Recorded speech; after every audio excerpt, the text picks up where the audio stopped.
Hello everyone, good morning and welcome to today's The Hindu News Analysis. Myself Nitin K. Biju, I'll be appearing for the civil service interview this year. Today we'll be discussing about 5 important articles in the Hindu newspaper today. Before going to the articles, I want you to pause for a second and try to attempt the question by yourself. After discussing the relevant article, we'll be coming back to the question again. Coming to the first page of today's Hindu newspaper. Visa gas leak claims 11 lives, over 350 hospitalized. This is related to the gas leak, the leak of styrene from the LG's polymer factory, right? Also, it claimed 11 lives and over 350 people were hospitalized due to the issues with the gas. India registers 3,561 new cases and 89 deaths in a day. As we can see, the cases are spiking and the deaths are also increasing. Coming to the first editorial, toxic disaster. The gas leak tragedy is a reminder that safety is paramount when exiting the lockdown. Right. So this is related to the gas leak in Visakhapatnam.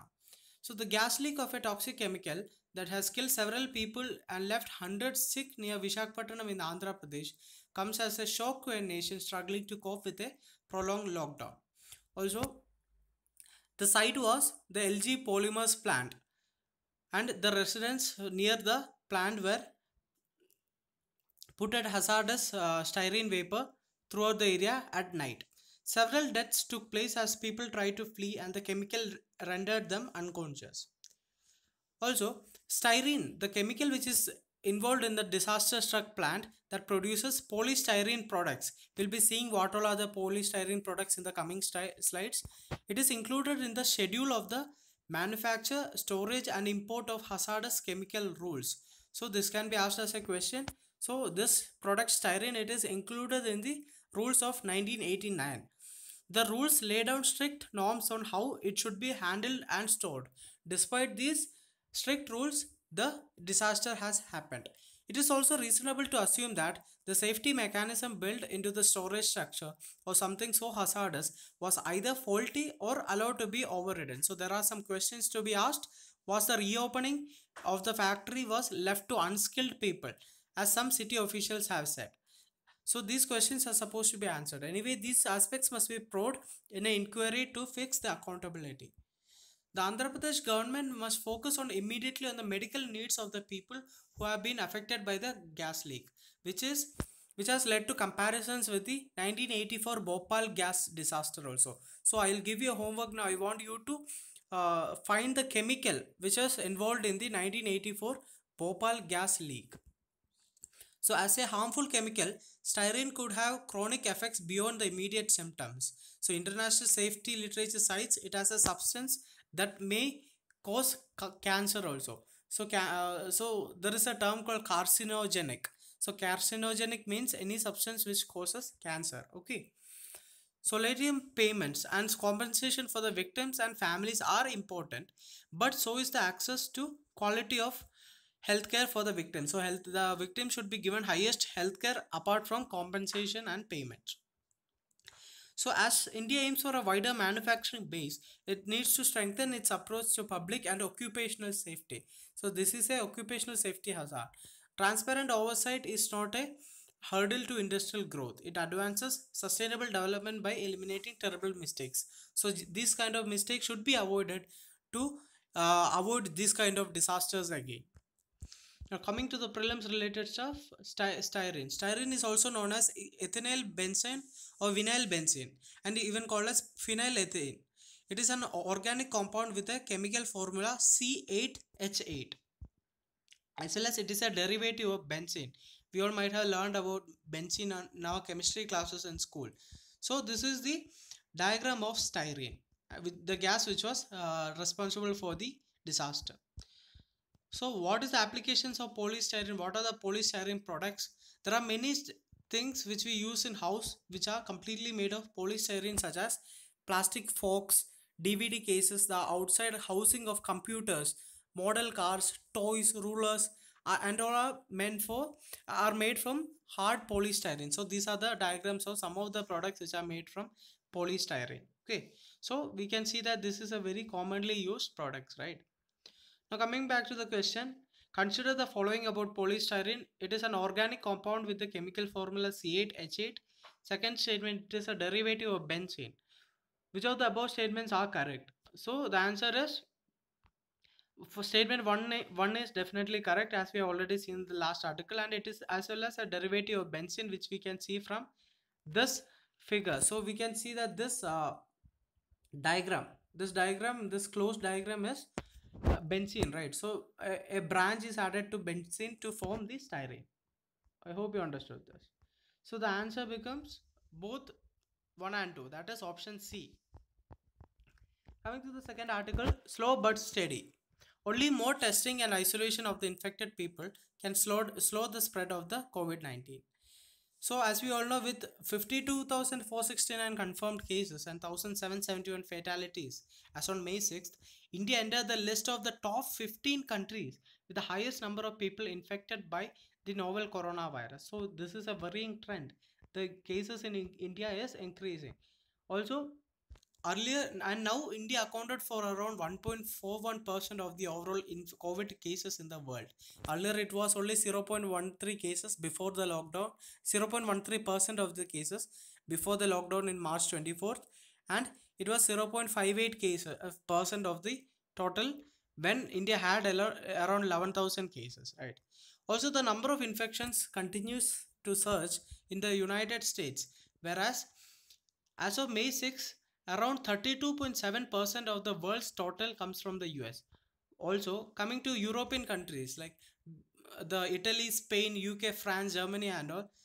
So they are experiencing a relative slowdown in the growth of new cases. But in countries like Brazil and Russia, the emerging the new cases have shown no flattening of the curve. So in countries like Brazil and Russia, the cases are exponentially increasing. Also, the doubling time has become 9 days, 11 days and 9 days for Brazil and Russia respectively, which is increasing fast. Also, Brazil has registered around 7,000 plus deaths due to the virus, much higher than in India and Russia. The numbers are given here. But worryingly for India, the cases have continued to double every 10 days. And the surge experienced in the last week has put it in the same bracket as Brazil and Russia in terms of the upward trend in cases and fatalities. So India's fatalities and the cases are also increasing like Brazil and Russia as of now. The fact that despite two extensions to one of the most stringent lockdowns in the world, India has not managed to flatten the curve. It suggests that the lockdown might have been necessary, but the lockdown was not just sufficient. It was not sufficient to flatten the curve. So, what else should have been there? So, some countries like South Korea have managed to flatten the curve simply by community testing and surveillance.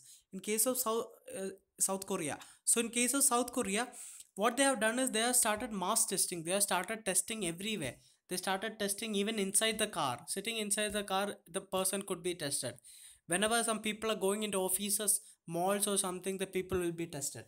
And they were made special centers outside, like walk-in sample kiosk, a whisk. It looks like a telephone booth.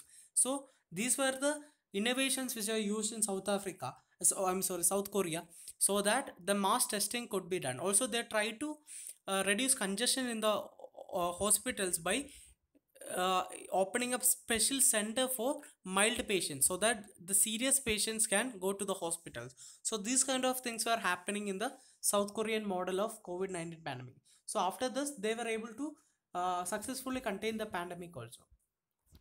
Also, coming to state of Kerala, closely monitored testing and surveillance strategy has paid dividends for states such as Kerala. Also, other states that have registered a sudden increase, such as the Tamil Nadu, Punjab, and Haryana, they must continue to ramp up the testing and isolation of the positive cases. Fortunately, the above states, they had few fatalities compared to Maharashtra and Gujarat, and even West Bengal and Madhya Pradesh.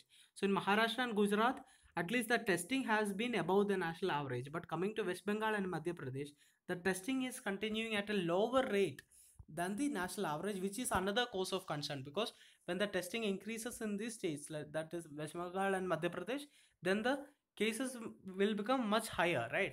So ramping up testing and public health infrastructure besides protecting the vulnerable remains the best way for India.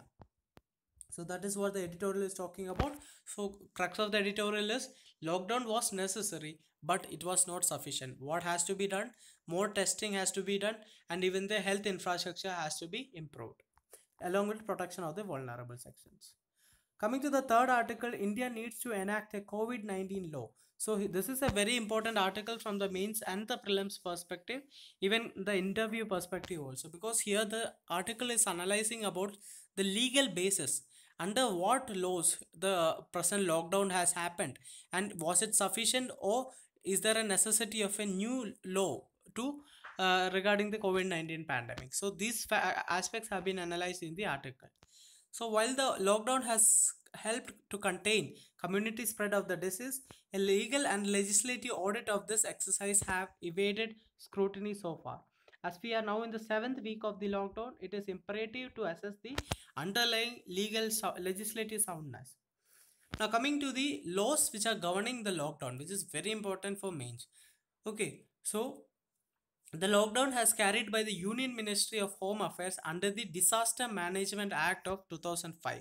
So the central government has used the Disaster Management Act. So under this act, the National Disaster Management Authority or NDMA was set up under the leadership of the Prime Minister, and the National Executive Committee was chaired by the Home Secretary. So these are the two important prelims facts here. NDMA is chaired by the Prime Minister, whereas NEC, that is the National Executive Council Committee, it is chaired by the Home Secretary. So these two comes under the Disaster Management Act of 2005. So this prelims fact you have to learn. Also coming to this at the state level, taking a cue from the guidelines of the center, the state governments and the authorities exercise powers under the Epidemic Diseases Act of 1897 to issue further directions. So we have come to know about two acts now. One is the Disaster Management Act of 2005 that is used by the central government, and the Epidemic Diseases Act of 1897 which is used by the state government. Also coming to the district authorities, the district authorities have issued orders to impose the section 144 of the Criminal Procedure Code in public places. So cumulatively these three orders, that is the Disaster Management Act, the Epidemic Diseases Act, and section 144 of the CRPC, these three orders constitute the legislative umbrella governing the lockdown that has been in place since March 24th. However, there are serious issues with this act. Serious questions remain whether the act was originally intended or is sufficiently capable of addressing the threat of a pandemic. So here they are talking about the Disaster Management Act. So this was actually enacted for a disaster. Whether it is capable of addressing the threat of a pandemic, it is the serious questions remain regarding that. Also coming to the state level, the use of the Archaic Epidemic Diseases Act, that is archaic in the sense it was enacted in 1897. It is such an old act. It was enacted during the British times, right? So whether that act is capable of uh, fighting the COVID-19 pandemic, especially, and whether it is capable of innovative policy solutions to address a 21st century problem, that is a big question because it is a 19th century act, right? Also, another serious issue is that if any of the orders passed in the under the above act, if they are violated, then section 188 of the Indian Penal Code can be used. But section 188 of the IPC is also not that much effective, as we'll see in the coming points. So in contrast to India, the UK, United Kingdom, has enacted a Coronavirus Act 2020, which is a comprehensive legislation dealing with all aspects related to the COVID-19 pandemic, right? Also, Singapore has also passed the Infectious Diseases Regulation 2020. So this year itself, these two countries have passed an act, whereas India is managing with the old ones, right? One related to disaster and one a 19th century act. So under as such, under the Singaporean law, the new one, the violators may be penalized for up to $10,000 or face 6 months imprisonment or both. And compared to this, the section 188 of the IPC, as we have discussed earlier, it has only a fine amount of rupees 200 to 1000 or imprisonment of 1 to 6 months. So this is not that effective, right? 200 to 1000 is not a good fine to deter people from doing something doing something bad in the wake of COVID-19 pandemic, right? So even then, proceedings under section 188 can only be initiated by a private complaint and not through a first information report, that is FIR. So this is another issue related with the section 188 of the IPC. Now, so these are the issues with the legal existing laws which govern the lockdown, right? Now, coming to union state coordination, here, worryingly, a consolidated proactive policy approach is absent, right? Between the center and the states. In fact, there has been ad hoc and reactive rulemaking as seen in the way migrant workers have been treated. So, there is a lack of coordination between the center and the state. At times, there are friction between the center guidelines as well as the state guidelines, and there has not been a coordinated approach as we have already seen with the issues faced by the migrant workers. So these are the issues which are happening with the present existing laws. So all these circumstances call out for a legislative leadership to assist and empower states to overcome COVID-19 and to revive their economic, education and public health sectors. So this article says about the requirement of a law for fighting the COVID-19 pandemic. Coming to the next article, conducting elections during a pandemic. So this is another important article which talks about the possibility of conducting an election during the pandemic. So initially the article is focusing on the state of Maharashtra. So Maharashtra is faced with a unique problem. What is the issue in Maharashtra there? So Mr. Thackeray, that is the CM, who took oath as the chief minister on November 28th, he has to become a member of the legislature within 6 months, and the 6 months ends on May 27. As we all know, a minister should be a member of the legislature, not immediately, but within 6 months. Within 6 months he becomes as a minister. So it is a part of the constitution of India, right? Now, elections were supposed to be scheduled on March 26th, but it has been postponed immediately due to the pandemic. So, under the Article 324, the EC has postponed the election, right? So, under this article is very important. It is related to election commission. And coming to Article 164, Clause 4, it says that the double application to extend to another 6 months is out of the question, because already in the case of SR Chowdhury versus state of Punjab and others, they had declared that it would be a tantamount to a subversion of the principle of representative government. So already 6 months is about to be passed, get over in May 27th, right? Because Mr. Thackeray has become the CM in November 28 plus 6 months May 27th. They can't extend it for another 6 more months because of this case, that is SR Chowdhury versus state of Punjab. So under this case, 6 more months extension cannot be taken. So now this is the unique situation where Maharashtra is in. So what can be done? So there is another route, right?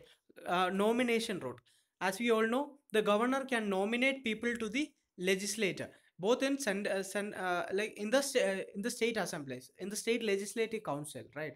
So the Maharashtra government thought, okay, fine, let's go through the nomination route. Anyway, since elections won't happen now, let's go through the nomination route. But what happened? The governor has not agreed to this. The governor has put this at a stop as of now. As now we will be seeing the powers of the governor. I mean, so governor under Article 171(3)(e) coupled with Article 171(5) empowers the governor to nominate an individual with special knowledge or practical experience into the legislative council. However, the governor had put the proposal in limbo for over fortnight. So the governor and the CM are in opposite stance now, right? However, better sense prevailed and the political leadership managed to avert a major crisis. How? The Prime Minister's intervention and the Election Commission's prompt action averted the political impasse, and the poll to the 9 legislative seats is supposed to be held in, it will be held in May 21st. So since the governor has not allowed for nomination also, the election commission has decided that the election to the legislative council will happen on May 21st. So this is another important responsibility on the election commission to hold elections in this pandemic, right? So only 288 members of the Vidhan Sabha will be voting in the election because it is an election of the legislative council, right? So I want you to go back to the basics regarding the elections to the legislative council. Also, the EC will, but still the EC will have to ensure strict implementation of the health ministry's guidelines. Now, coming to international example, South Korea has just conducted its national election with 44 million voters in the midst of the pandemic. So, this is a good example for India to emulate. But a bigger cause of concern for the EC are the upcoming assembly elections. So, this we can manage this Maharashtra elections because only 288 people will be voting and there can be proper social distancing and all. But there are other issues as well because assembly elections are coming in many states. One is in Bihar, which is supposed to be in November, then West Bengal, May to the next May, then Assam, again in May, Kerala, again in June, Tamil Nadu, again in May 2021, and Puducherry. Unlike the Rajya Sabha Legislative Council elections, which can be postponed indefinitely, the election commission can postpone elections to the Lok Sabha and the state legislative assembly for only a period of 6 months. So for 6 months we can extend this. But as we all know, sometimes the pandemic might continue for 2 years also. That is what many experts are telling. So only for 6 months only these elections can be postponed. So that is another issue. But there are other options also. See why it can be postponed only for 6 months, because two sessions, the constitutionally defined limit between two sessions of the house or assembly, it is only 6 months, right? So that comes under article 81(1) and 174(1). So 85(1) is related to parliament and 174 clause 1 is related to the state legislature. There are two other options, but they might not be possible. The first option is to create a state of emergency so that the elections can be postponed for 1 year, right?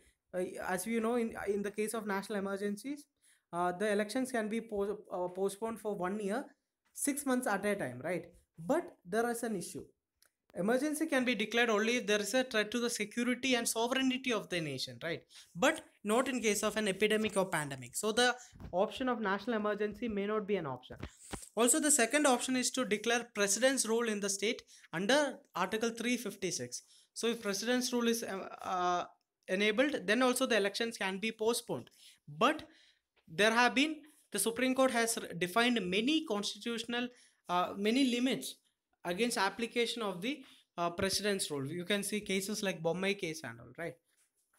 So coming to the lessons from South Korea, some COVID experts say that the COVID pandemic could last for 2 years, right? So holding elections seem to be the only way out. So there is no option to postpone elections like indefinitely. It's better to hold the elections itself. Also, 9 countries in the world have already held national elections and referendums during this public health crisis. Among them is South Korea, which has given strict guidelines and managed to do the elections in a perfect manner. They even had the highest voter turnaround of around 66.2% in the 28 years, highest in the 28 years. So coming to South Korea's plan, South Korea disinfected the polling centers and mandated that voters to practice physical distancing, wearing gloves and mask, and the use of hand sanitizer. Also, voters temperatures were checked, and if someone has a temperature above 99.5 degrees, then they were sent to booths in secluded areas. Also, the COVID-19 positive voters were also allowed to vote through mailing their ballot, while self-quarantined voters were allowed to vote after 6 p.m. So this is how South Korea has conducted their elections, right? But South Korea cannot be compared with India, because here South Korea's population is around 5.16 crore, whereas a state like Bihar itself has a population of 9.9 crore. So definitely the number of people is much more in India compared to South Korea, right? So options like the proxy voting under a well-established legal framework, postal voting, and mobile ballots can be explored. So trying to reduce the physical distancing, the social distancing, trying to ensure the social distancing, we have to explore other options like which we have mentioned here: postal voting, mobile ballots, etc. Also, there is a task to ensure that no voter is left behind. That is the biggest task of the election commission. So anyway, it is quickly transforming fragile and vulnerable democracies into autocracies. That is, we are talking about the COVID-19 pandemic. COVID-19 pandemic is transforming fragile and vulnerable democracies into autocracies in the name of public safety. How India, a large and well-established democracy, responds to the crisis is the biggest challenge before it. So that is what the article talks about. The article is written by S.Y. Qureshi. He's the former election commissioner of India, and and he's an author also. So this is a very important article where many the constitutional articles are mentioned. We'll just see some of them. One is Article 324. It says that superintendent's direction and control of the elections to be vested in an election commission. Article 356, which says about president's rule in a state. Also, we have mentioned about Article 164, Clause 4, which says that a minister who for any period of 6 consecutive months is not a member of the legislature of the state shall at the expiration of the period cease to be the minister. So this is the issue which is faced by the chief minister of Maharashtra because the 6 months is about to get over. Now coming to Article 174.1, the governor shall from time to time summon the house or each house of a legislature of the state to meet at such time and place as he thinks fit. But this is the keyword here: 6 months shall not intervene between the last sitting in one session and the date appointed for its first sitting in the next session. In short, between two sessions of the legislature, 6 months, more than 6 months should not be there. So that is the issue here, right? Now, coming to the last article, Vande Bharat mission begins. The first batch of evacuees arrives. So the Vande Bharat mission was started to bring back the stranded Indians from other countries, right? So the first batch of Indians have arrived to the state of Kerala. Two flights from the Gulf carrying 363 passengers touched down at Cochin and Karipur airports in Kerala.